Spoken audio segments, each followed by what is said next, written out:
My name is Catarina Roseta-Palma. I am hosting the NEXUSNet training school here in Lisbon at ISCTE, and we had the pleasure of introducing the Portuguese reality to the wider network of NEXUSNet trainers and trainees. The Portuguese case is quite interesting because we can feel the Nexus challenges in the skin. We have lots of water shortages, we have energy, lots of renewable energy, and we also have ecosystem protection indicators that we want to work on. We are food producers as well, so we can bring the illustrations here to the students, and we had different case studies to illustrate the challenges in Portugal. I think the great contribution of this training school for our NEXUSNet is that it brought so many students from different countries and different projects and different approaches from cases from the local, from Portugal, involving water scarcity and other local problems about the Nexus approach.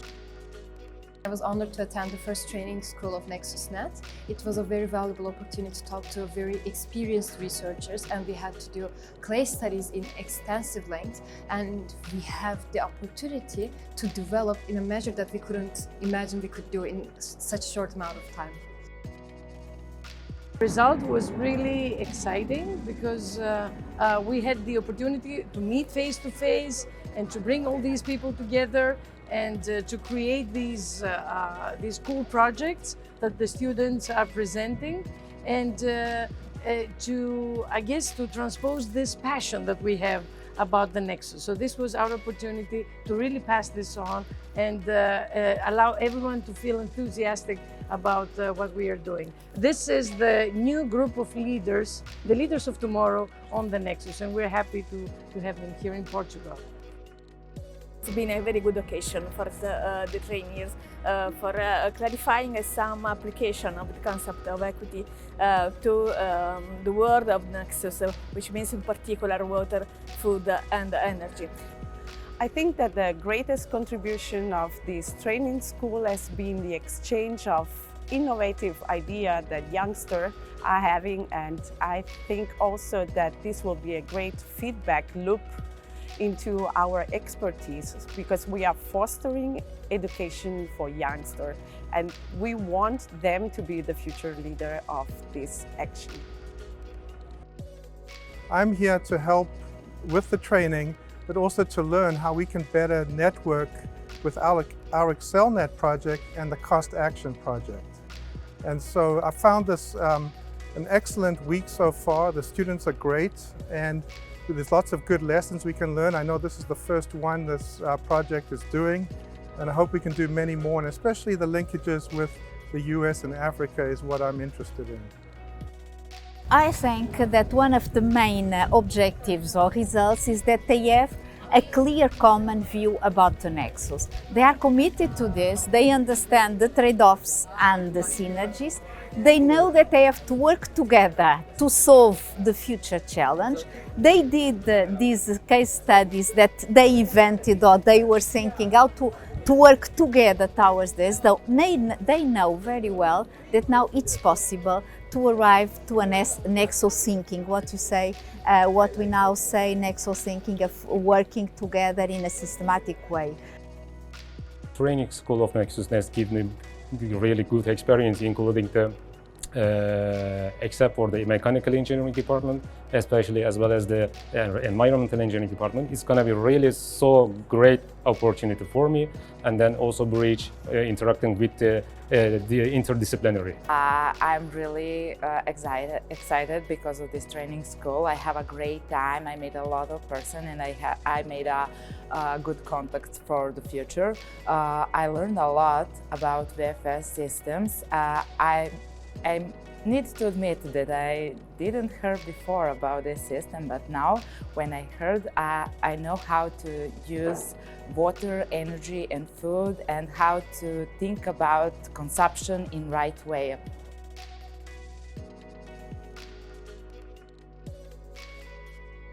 How to take policy brief into impact. I think that we can follow the theory of change logic, is to take what we have as a policy brief, which could be the input for impact, have a stakeholder engagement group, involve them with the results of the research that we have that has turned into a policy brief, and then design with them solutions. So this would be a transdisciplinary approach. But importantly, I think that arts, they play a very important role in transferring messages to different people. Academia, industry and decision-making governance people needs to come together and decide what needs to be done by that. But by saying that, we also need to don't forget about the people who will get affected by it. So this stakeholder engagement needs to be done in order to get people who will get affected by it in the decision-making process, so that we can co-develop the policies to be implemented on the ground.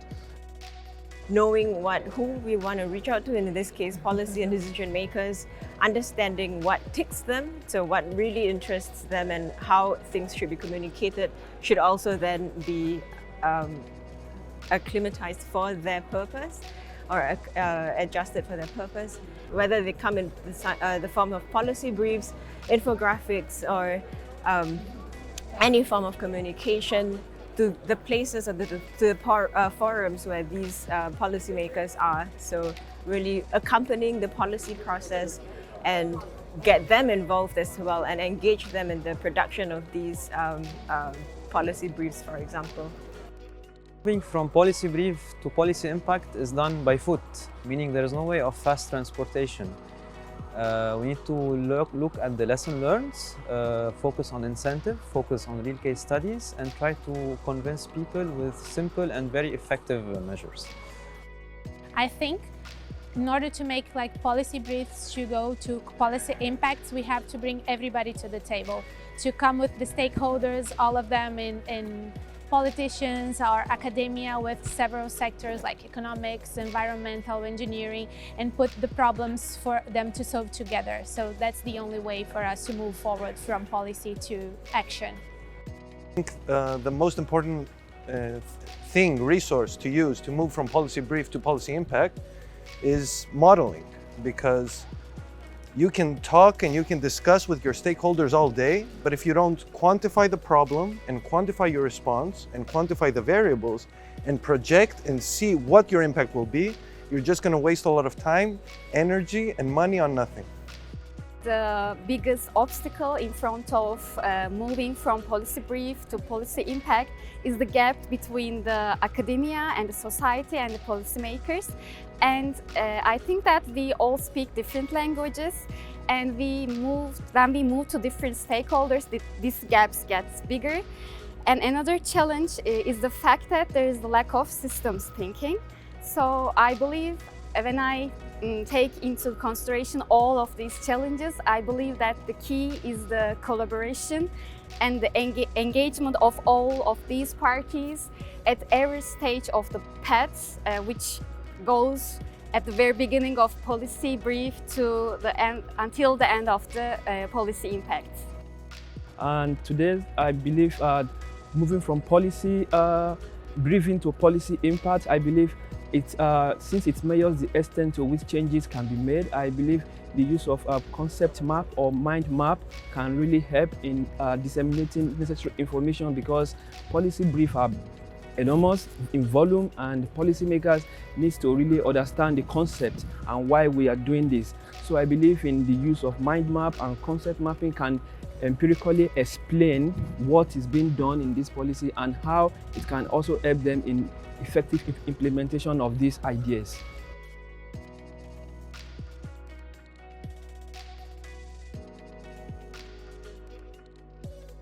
We're going to do a simulation, a role-play game of the conflict and communication in the Euphrates River basin in the Middle East.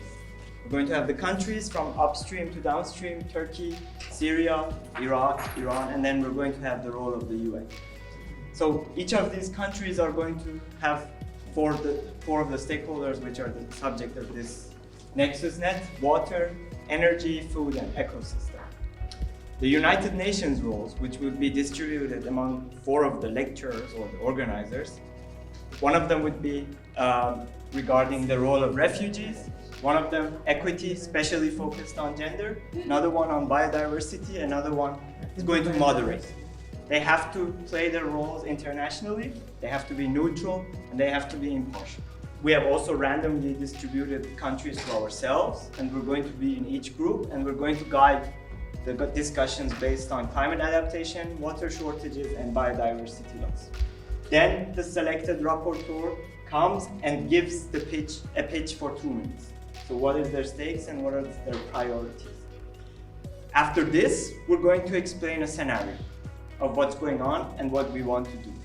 Then there's going to be another round of internal discussion to adapt to the scenario.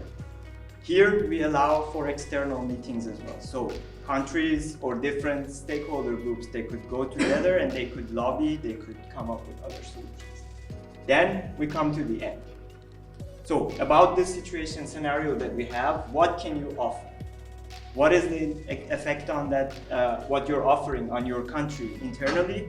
What is the effect on the region or the river basin? And then we're going to have a final discussion round here. So during this whole time, the UN, they could go around the groups, considering the 3 things we wrote there. But at the end, they could start to pose questions. So this is an international affair. They could ask anyone, any of the countries or stakeholders questions. Yeah, that works?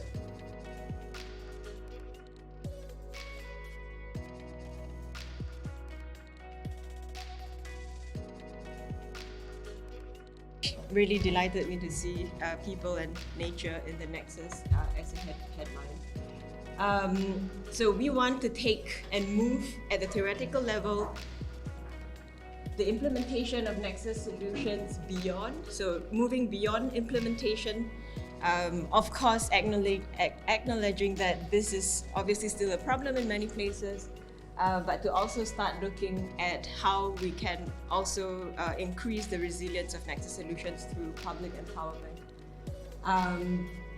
Exactly, so in our project, we hope to analyze the influence of participation on Nexus solutions, developing indicators to quantify these social aspects and at the end of it, contribute towards the Nexus literature on resilience. So the Singapore done already good things for climate adaptation, for biodiversity classes, for water shortages.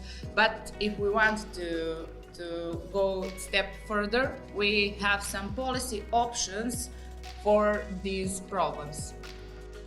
Stakeholder participation may take form in many ways, which will be the main backbone of our alternatives, which will be explained by Renas.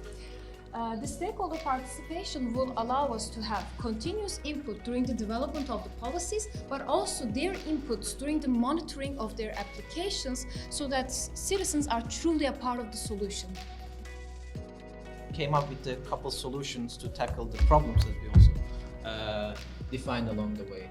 So we came up with a couple, we chose one, but I'm gonna let you decide which one we are gonna go for. So we came up with the Singapore Interactive Nexus system. We called it SINS, which is a interesting name. Community-led green infrastructure projects, citizen science and biodiversity conversation, water conversation community initiatives, and climate change education and awareness. First one, the Interactive Nexus system in Singapore. We thought that that's leveraging the technology to enable people to engage with the stakeholders in a bottom-up Nexus approach and bring people together, the decision maker together, and all these businesses and industries together to create this communication and the acceptance of the people.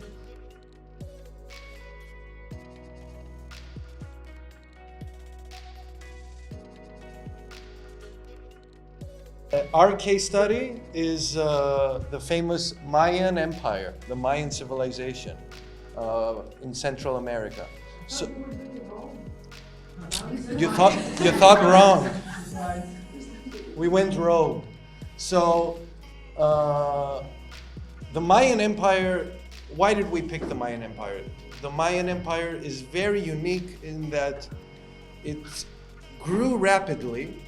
Up to, we'll see later the details, but it grew rapidly and then just kind of vanished without any conqueror or war besides some infighting.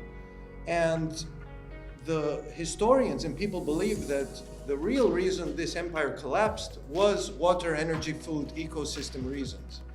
And while they did a lot of things right, because they had a difficult climate, they had their own set of particularities that they adapted to with their own indigenous knowledge, the real reason for their downfall was the water, energy, food nexus. It was like a primitive civilization, but it is considered until today like a very evolved for their time. So we've seen several things that they used to do, and there are still practices today, like the farming in terraces and stuff. So these guys were already ahead of their time. So what went wrong? Why this civilization died?